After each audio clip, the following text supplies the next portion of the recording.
In today's lecture, I'm going to talk about the part that plants have played in our history, something most of us probably never give any thought to.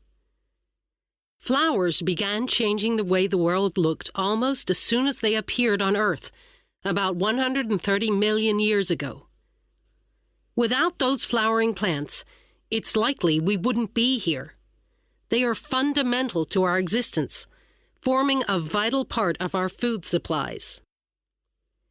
If we look further on in time, to the year 2737 BC, we arrive at the discovery of tea by a Chinese emperor when a leaf fell into a cup of hot water. This discovery eventually played a very important part in the history of China, the USA, and the UK.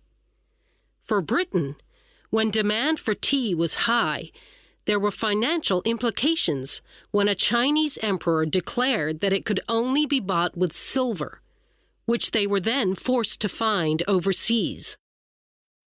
A second influential plant emerged around 202 BC in the form of the white mulberry.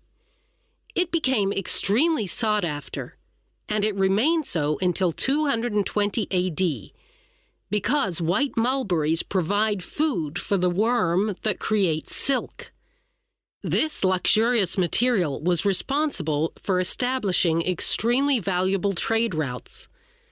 And it was along these same routes that different religions made their way around the world.